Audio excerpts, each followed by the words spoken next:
proximidade da realidade, do aluno, das famílias, né? Enfim. Então, isso é mais o meu depoimento mesmo, da minha vivência com a capoeira.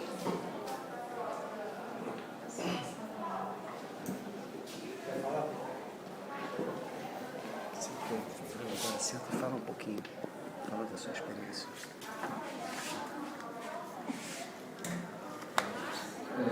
Passando um pouco da introdução, né, que foi passado aqui, é que o Melu, né, particularmente, né, o mestre polêmico aqui, há 3 semestres, né, aqui de Psicologia do Esporte, né, um dos grupos do trabalho final era o grupo do Rafael, do Matheus, Rafael Olhua, né, o Matheus Farage e a Amanda Miranda, que eles resolveram fazer uma entrevista com o mestre do Rafael, né, o Rafael fazia capoeira com o mestre dele. E o projeto final que eu passei para vocês, né, assim, até uma maneira de incentivar assim, a ter a percepção de como é que esse projeto é feito, né, foi uma entrevista, né, com o mestre polêmico, que passou, né, qual era a história de vida dele, depois como é que foi o trabalho, né, com a capoeira, com essa parte de ressocialização. Inclusive, assim, a aula de hoje era para a gente falar, né, sobre essa parte de políticas públicas, né, projetos voltados justamente não só na área escolar, mas também através do incentivo do esporte, né, para um foco diferenciado do alto rendimento. Assim, não só o alto rendimento, mas também colocando tudo que os benefícios que o esporte pode trazer. O Rafael, né, inclusive, eu tinha convidado ele para poder falar um pouco do trabalho dele, né, mas ele tinha supervisão agora 10 horas, né, ele veio só no começo da disciplina. E, então, assim, eu queria mais ouvir de vocês mesmo, né, principalmente esse trabalho assim, do antigo CAG, né, o IPP mudou, né, você falou da demolição, né, como vem sendo, como é complicado, né, esse trabalho de ressocialização no Brasil, principalmente, né, como a gente pode dizer assim, em unidade de internação, ou penitenciárias, ou outras coisas, né, que teoricamente era para ser uma das finalidades, né, na pena, né, a gente justamente inserir novamente esse indivíduo que foi condenado, né, particularmente tendo que cumprir pena, porque afinal de contas, em um momento ele vai sair de lá, né, e a gente tem interesse sim de inserir na sociedade, né, não ser uma coisa como simplesmente afastar o indivíduo e a gente sabe as consequências que isso pode trazer para a vida dessa pessoa. Né.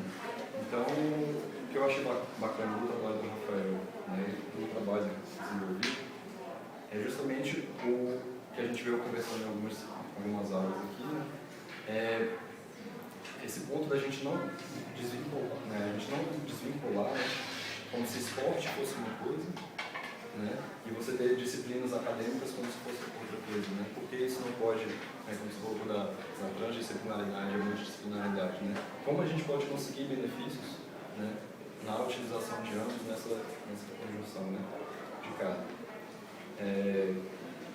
Eu sempre deixar esse momento mais livre para vocês mesmos, assim, quiser falar do seu trabalho no CAG, como é que começou, de onde surgiu a ideia da utilização da capoeira. O Rafael tinha me contado do setor leste e eu já tinha ouvido o trabalho no setor leste. Então, você quer começar por aí?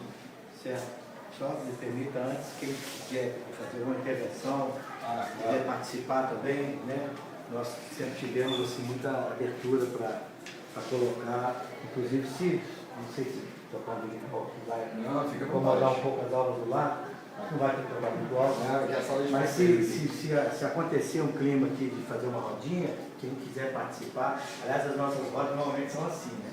Nós já estamos meio parando, né? Mas a gente dá esse estímulo e procura sensibilizar as pessoas que para você participar de uma roda, no caso de capoeira e tantas outras que existem, não tem que necessariamente ser um atleta. Você pode participar, aliás, hoje com a ideia da física quântica, nós temos aqui um especialista nessa área, o observador já interfere no ato realizado. Então, a importância das pessoas que fazem a roda não é só de quem está jogando, e nem só de quem está tocando, é também de quem está com aquela energia ali participando. Então, eu quero estender a vocês essa energia que nós experienciamos agora. Pois é, no setor leste, um pouquinho antes do CAIS, então, a gente tinha também lá um projeto chamado Projeto Margem.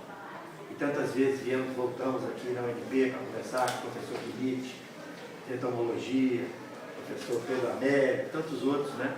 Sobre o engajamento que a gente tinha com os alunos, às vezes de quinta série, né? Eu lembro que eu saí daqui da UNB, passei no concurso da Secretaria de Educação, na época da Fundação Educacional, e me jogaram numa sala de alunos de quinta série, eu achei um absurdo, eu falei, que é isso?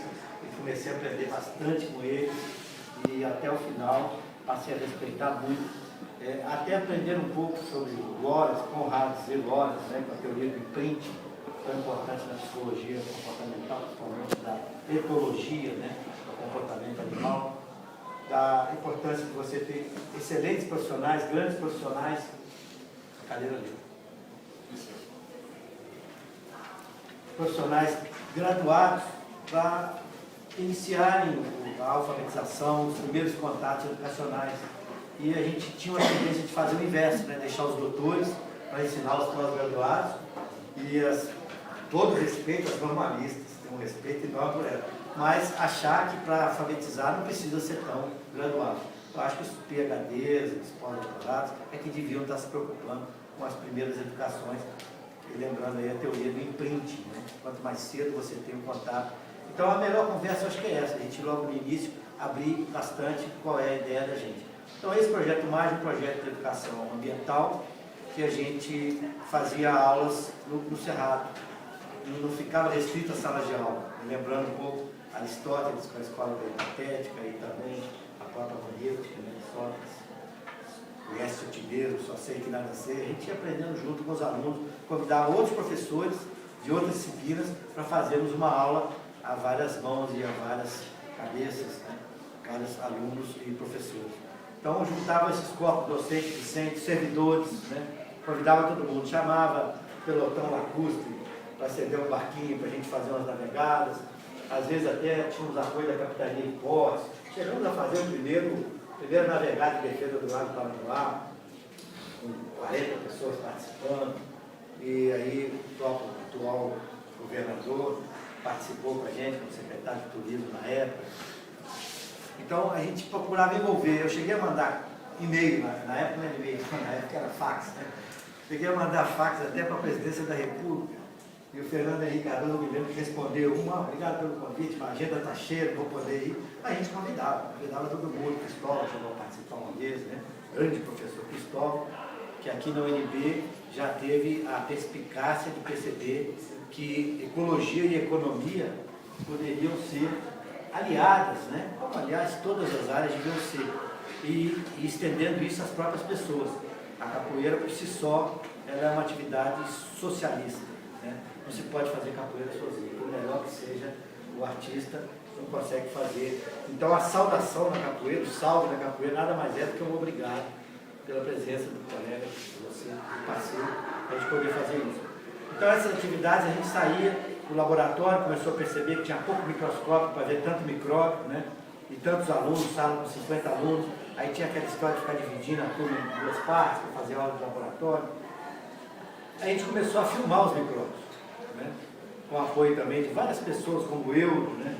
Que era um especialista nessa área do NUTEL, Núcleo de Teleeducação, do CRT, Centro de Recursos Tecnológicos da Educação Nacional. Então a gente juntava esses profissionais todos e aí acabamos filmando os micróbios, temos filmes aí dos micróbios lá que estavam lá. O menino do Cais adorava esses filmes, né?